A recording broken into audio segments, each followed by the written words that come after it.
Hello, everyone. Welcome back to English After Hours. I'm Tim. And I'm Steph. Tim, I have to ask, what's that beautiful card on your desk? It looks like it has Chinese characters on it.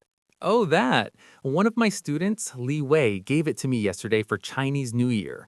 She explained that it's a traditional red envelope with good luck wishes inside. I was so touched by the gesture. That's so sweet. Chinese New Year is such a fascinating celebration.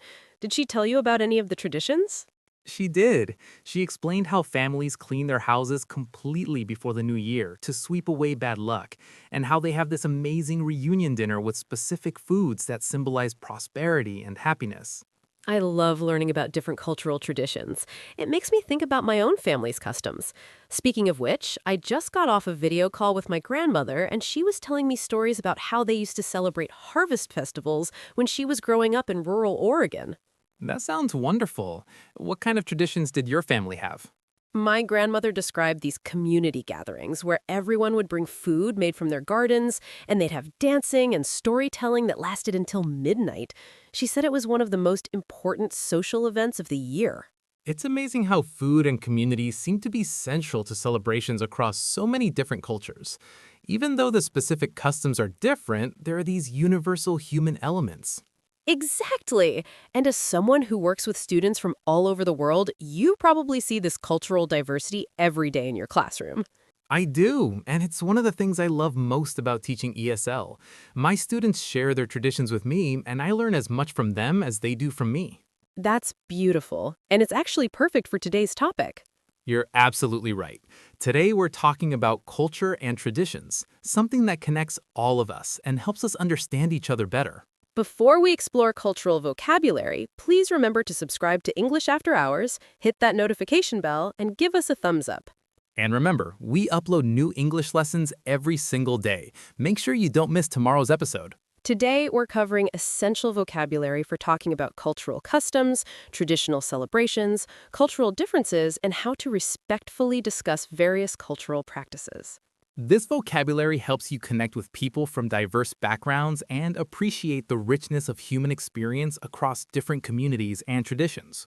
Are you ready to learn culture and traditions English? Let's get started. Today we're learning how to talk about cultural customs, traditional celebrations, cultural differences, and how to respectfully discuss various cultural practices.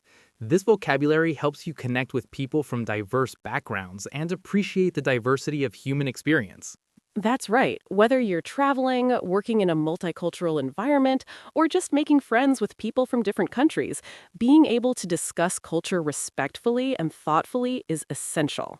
You'll use this vocabulary when sharing your own cultural background, asking about others' traditions, describing celebrations and festivals, and discussing cultural similarities and differences. We'll learn vocabulary for different types of cultural practices, religious and secular celebrations, family traditions, and how to express curiosity about other cultures while being respectful and inclusive. Since I work with students from many different countries and Steph loves exploring different cultural perspectives through her travels and writing, we can share various cultural experiences and insights. Let's start by talking about our own cultural backgrounds and family traditions. Steph, since you mentioned your grandmother's stories, let's talk about family traditions. What cultural customs were important in your family growing up? My family has a mix of traditions. On my mom's side, we have some Swedish customs that my great-grandmother brought over. We still make traditional Christmas cookies called peppercockers, and we celebrate St. Lucia Day in December with special bread and candles. That sounds lovely. How do you celebrate St. Lucia Day? It's a festival of lights in the middle of winter. Traditionally, the eldest daughter wears a crown of candles and serves saffron buns and coffee early in the morning. We've adapted it a bit. We use battery-powered candles for safety, but we still make the special bread. I love how families adapt traditions to modern life while keeping the meaningful parts. What about on your dad's side? My dad's side is more typically American. They've been in Oregon for several generations. But we have some traditions around Thanksgiving that are special to us. We always go around the table and share not just what we're grateful for, but also a story from the past year. That's a beautiful way to connect gratitude with family history and storytelling. Exactly. And we have this tradition of making a time capsule every New Year's Day with predictions and hopes for the coming year. We open the previous year's capsule and laugh about what we thought would happen. What a creative tradition. What about your cultural background, Tim? My family background is pretty mixed. Irish and German on my dad's side, and Italian on my mom's side. Each heritage brought different traditions to our family celebrations. That must make for interesting holiday meals. It definitely does. Christmas Eve is all about Italian traditions. We have the Feast of the Seven Fishes with different seafood dishes, and we open presents on Christmas Eve rather than Christmas morning. But Christmas Day is more Irish and German influenced. We have a big dinner with ham or roast beef, and my dad always tells stories about his grandparents who immigrated from Ireland. Do you still practice these traditions now that you live on your own? I try to. I usually go home to my parents for Christmas, but when I can't, I'll make at least one traditional dish from each culture. Last year, I made my great-grandmother's Italian cookies and my grandmother's German potato salad. I've also started learning more about the history behind these traditions, which helps me feel more connected to my heritage. Now let's learn essential vocabulary for describing cultural backgrounds and traditions. Cultural identity vocabulary, heritage, ancestry, ethnic background, cultural roots, traditions, customs, practices, beliefs. Family traditions, passed down, generation to generation, family custom, inherited tradition, cultural legacy, ancestral practices, family ritual. Describing traditions. Celebrate, observe, practice, maintain, preserve, adapt, modern version of, traditional way. Let's practice describing cultural backgrounds and traditions. Tell me about a tradition that's meaningful to you, Tim. One tradition I really cherish is our family's approach to New Year's Day. We always start the day by making goals for the year, but we also spend time reflecting on what we learned in the previous year. That sounds very thoughtful. How did this tradition start in your family? My grandmother started it during the Great Depression when money was tight, but the family wanted to mark the new year meaningfully. She said they couldn't afford big celebrations, but they could invest in hopes and dreams for the future. Even now that the family is more financially stable, we've kept this quiet, reflective tradition because it feels more meaningful than big parties. I love how that tradition connects your family's history with personal growth and forward thinking. Exactly. And what about you? Is there a cultural tradition that you've adapted or made your own? I've created my own version of the Swedish tradition of fika, which is basically a coffee break with friends that's about slowing down and connecting with people, not just drinking coffee quickly. How do you practice fika in your life? Every Friday afternoon, I close my laptop no matter what deadlines I have, make really good coffee, and either call a friend or sit in my garden and just be present. No phones, no multitasking, just appreciation for the moment. That sounds like such a healthy practice, especially for someone who works from home. It's become essential for my mental health and creativity. It's a Swedish cultural value, prioritizing relationships and well-being over constant productivity that I think more people could benefit from. Now, let's learn vocabulary for different types of celebrations and festivals. Religious celebrations. Christmas, Easter, Hanukkah, Ramadan, Diwali, Chinese New Year, religious holiday, sacred tradition. Secular celebrations, national holidays, Independence Day, Thanksgiving, New Year's, cultural festivals, community celebrations, seasonal festivals. Personal celebrations. Birthdays, anniversaries, graduations, weddings, coming-of-age ceremonies, family milestones, personal achievements. Let's practice describing celebrations and what makes them special. Describe a celebration that you find particularly interesting, Steph. I'm fascinated by the Mexican tradition of Dia de los Muertos, Day of the Dead. I learned about it when I was writing an article about cultural approaches to remembering loved ones who have passed away. What aspects of the celebration did you find most meaningful? I love how it's not somber or sad like many death-related traditions.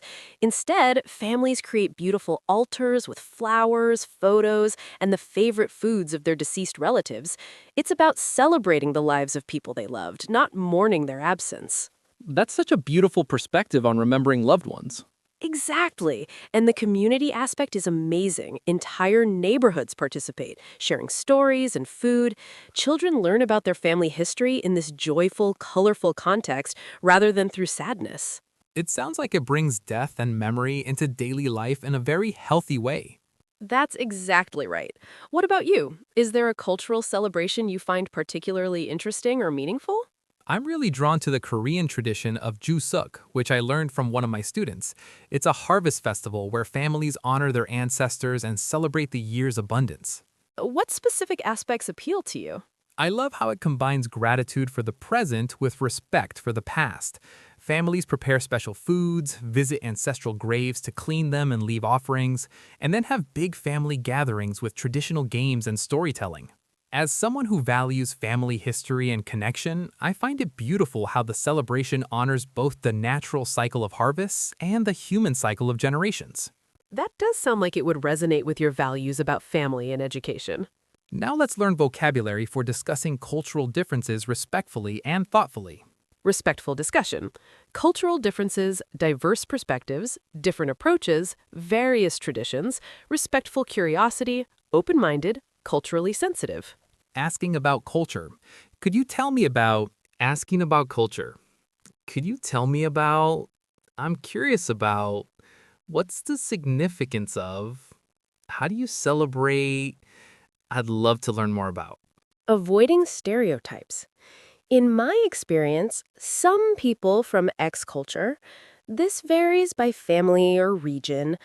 I don't want to generalize, but everyone is different, of course. Let's practice respectful cultural conversations. I'll ask you about a cultural practice and you can model thoughtful responses. Steph, I'm curious about meditation and mindfulness practices in different cultures. Have you encountered interesting approaches in your travels or research? That's such a thoughtful question. I've learned that meditation takes many different forms across cultures. In my limited experience, I've seen everything from the walking meditation practices in some Buddhist traditions to the contemplative prayer traditions in Christianity. What similarities have you noticed across different approaches? Most seem to emphasize being present in the moment and creating space for reflection, but the specific methods vary widely. Some use repetitive prayers or mantras, others focus on breathing, and some incorporate movement or music. Have you tried incorporating any of these practices into your own life? I've experimented with a few different approaches to see what works for me personally. I find that the walking meditation idea fits well with my garden walks, and the Swedish fika tradition I mentioned has some similarities to mindful presence. I love how you found ways to learn from different traditions while being respectful of their origins. Exactly. I think it's important to appreciate and learn from other cultures without appropriating or misrepresenting them. Now let's learn vocabulary for cultural adaptation and integration. Cultural adaptation. Adjust to, adapt to, integrate, blend in, embrace new customs, cultural integration, multicultural. Cultural exchange, share traditions, learn from each other. Cultural bridge, cross-cultural understanding, global community, diverse perspectives. Cultural preservation. Maintain traditions, preserve heritage, pass down customs, keep alive, honor ancestors, cultural continuity. Let's practice discussing cultural adaptation. How do you think people can respectfully adapt to new cultures while maintaining their own identity? That's such an important balance. I think it starts with approaching new cultures with genuine curiosity and respect rather than judgment. Instead of thinking, this is weird or this is wrong, asking, what can I learn from this? What about practical adaptation, like when someone moves to a new country? I think it helps to find ways to participate in local customs while also finding communities where you can maintain your own traditions. It doesn't have to be all or nothing. That makes sense. In my classroom, I see students who are learning American customs while also sharing their own cultural practices with classmates. Exactly. And I think the key is that cultural exchange should be mutual. Everyone learns from everyone else rather than one culture dominating. What role do you think food plays in cultural adaptation and sharing? Food is such a universal connector. Sharing meals from your culture with others and trying foods from their cultures creates immediate positive experiences that break down barriers. I have noticed that too. Some of my most meaningful cultural exchanges with students happen when they bring traditional foods to share with the class. And food traditions often carry stories and history, so they're natural conversation starters about broader cultural values and practices. Now let's learn how to describe cultural influences in modern life.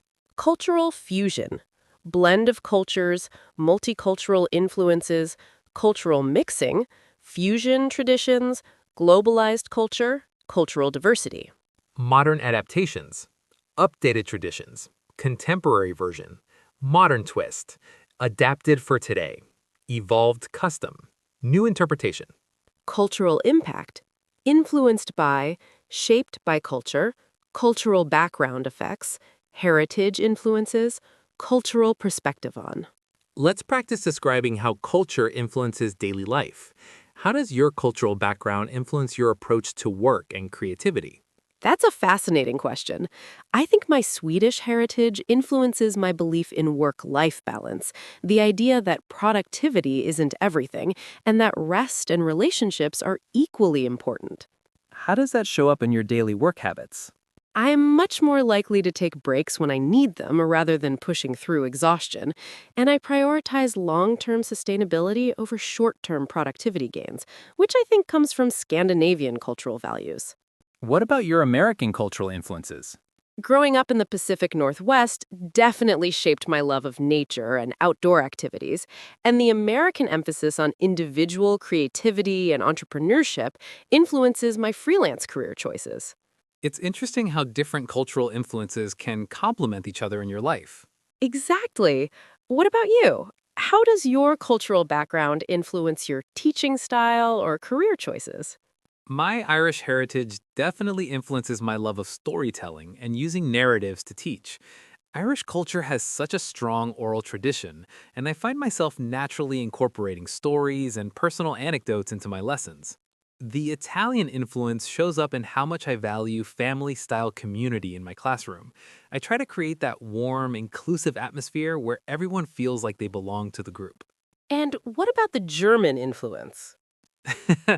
Probably my appreciation for structure and organization. I like having clear lesson plans and systematic approaches to teaching, which I think comes from that Germanic cultural background. It's wonderful how you've integrated different cultural strengths into your professional identity. Let's review everything we learned today. We covered cultural backgrounds, family traditions, celebrations and festivals, respectful cultural discussion, and cultural adaptation.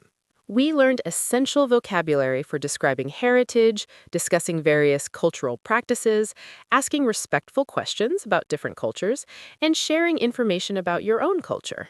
Remember, cultural vocabulary helps you connect with people from diverse backgrounds and appreciate the richness of human experience across different communities and traditions. This vocabulary connects to our previous lessons too. Culture influences how we celebrate holidays, what foods we eat, how we socialize with friends, and what goals and values we prioritize. Practice tip. This week, try describing your own cultural background and family traditions in English. Think about what customs are important to your family and how they influence your daily life. Another great idea, if you meet someone from a different cultural background, practice asking respectful questions about their traditions and sharing information about your own culture. You can also explore cultural celebrations in your community. Many cities have cultural festivals where you can learn about different traditions and practice cultural vocabulary. Before we finish today, we have your homework assignment. Tell us about your cultural background and favorite traditions in the comments. Use the vocabulary we learned today.